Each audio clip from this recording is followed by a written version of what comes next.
अच्छा, अब इसके बाद है हमारे पास पोएट्री का सेक्शन है हमारे पास।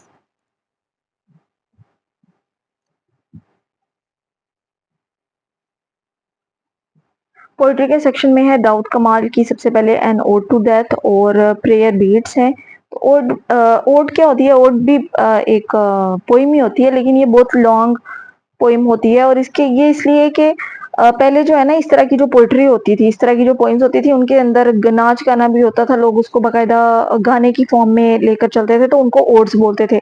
अब इसके ना तीन टाइप्स होती थी, क्योंकि ये लिरिकल पोइम्स इस तरह की होती थी कि उनको किसी को ड्रेस करने के लिए या सेलिब्रेट करने के लिए, किसी स्पेसिफिक पर्सन के लिए, प्लेस के लिए, किसी चीज के लिए या एब्स्ट्रैक्ट आइडिया के लिए लिखी जाती थी, किसी के ऊपर लिखी जाती थी, किसी की तारीफ करने के लिए। तो ये ना ग्रीक वर्ड जो है ना एडियन से निकली है, जिसका मीनिंग है टू चैंट और टू सिंग, किसी को सेलिब्रेट करने के लिए। तो ये एक लॉन्ग पोइम होती है, समटाइम्स ये एलिवेटेड होती है, सीरियस टोन होती है और इसके अंदर स्ट्रॉन्ग इमोशनल डेप्थ होती है और ये डिग्निफाइड एक्सप्लोरेशन होती है अपने सब्जेक्ट्स के लिए। तो इसके अंदर बड़ी ज्यादा तारीफ की होती है, जैसे एन ओड टू वो जॉन केट्स की है ना, ये एक जग के ऊपर उसने ओड लिख दी हुई है, पोइम लिख दी हुई है। तो इसी तरह से ये ओड्स हैं, पोइम्स हैं, जिसके अंदर साथ में नाच मतलब म्यूजिक भी ऐड किया जाता था। जो जब इसको पढ़ते थे ना तो इसका एक बाकायदा स्टाइल होता था गाने की फॉर्म में। तो इस तरह से तीन मेन टाइप्स की ओड्स होती हैं। एक है पिंडारिक ओड्स, जो कि एंशियंट ग्रीक पोएट पिंडर्स के नाम की वजह से जो है वो पढ़ी हैं, पिंडारिक पोइम्स हैं। और ये जो पोइम्स हैं इनके अंदर म्यूजिक और डांस वगैरह होता था। अच्छा, नेक्स्ट जो सेकंड टाइप है वो होरेटियन ओड्स हैं और ये इनका रोमन ओरिजिन है। रोमन पोएट था एक होरेक, तो होरेसी और होरेक दोनों प्रोनाउंसिएशन इसकी ठीक है रोमन की। तो ये जो है ना ये प्राइवेट और फिलोसॉफिकल और कॉन्टेम्पलेटिव जो है ना इसका वो डिजाइन होता था।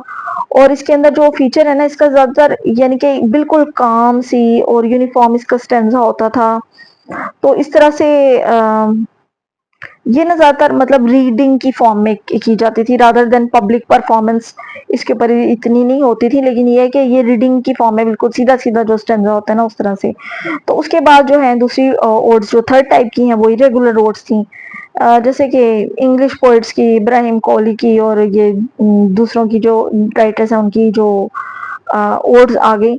तो इसके अंदर dignified emotion of traditional forms था, डिस्कार्ड स्ट्रिक्ट रिपीटिंग मेट्रिकल और स्टेंजा पैटर्न्स थे। ठीक है, तो इसके अंदर जो पोइट्स है ना अपनी मर्जी से जो है ना वो मूड शिफ्ट भी कर लेते थे। तो ये इस तरह की इरेगुलर ओट्स थी। तो ये तीन टाइप की मैंने आपको ओट्स बताई हैं, पिंडेरिक ओट्स, होरेटियन ओट्स और इरेगुलर ओट्स। और इनका मैंने आपको बता दिया कि पोइम से ये डिफरेंट कैसे होती हैं।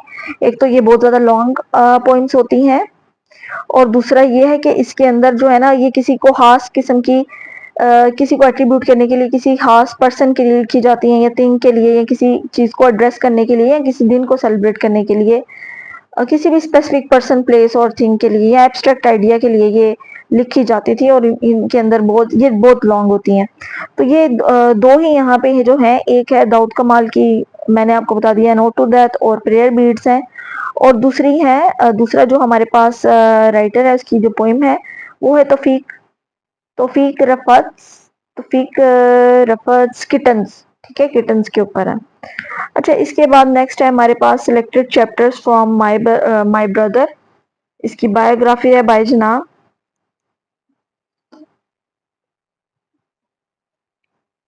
इसको हम देख लेंगे, काफी लंबा है, इसके कुछ सिलेक्टेड चैप्टर्स हैं। अच्छा, इसके बाद जो मिड टर्म के बाद है ना ये बड़ा ही लंबा नावल है आइस कैंडी मैन बाय वापसी सिद्धवा। तो इसके अंदर जो कैरेक्टर एनालिसिस है इनका, जो वापसी सिद्धवा के आपको जो है वो लाइफ हिस्ट्री और इसके वर्क्स भी पढ़ने पड़ेंगे, क्योंकि जो नावल होता है ना, जो लॉन्ग नावल होता है उसके लाजमी आपको राइटर के एक तो लाइफ हिस्ट्री पढ़नी पड़ती है और उसके बाकी वर्क्स भी पढ़ने पड़ते हैं।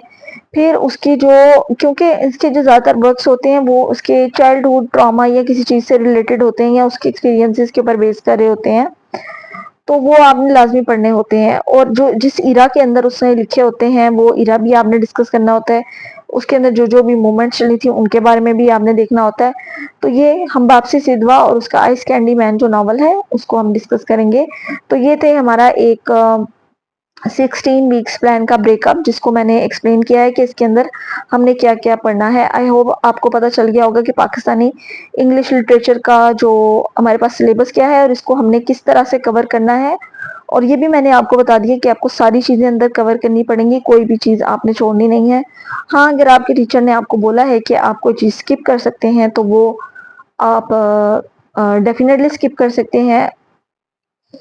लेकिन मैं जो है ना सारे के सारे टॉपिक्स पे कोशिश करूंगी कि गाइडलाइंस आपको दे दूं। ठीक है, तो I see you in next video, stay tuned.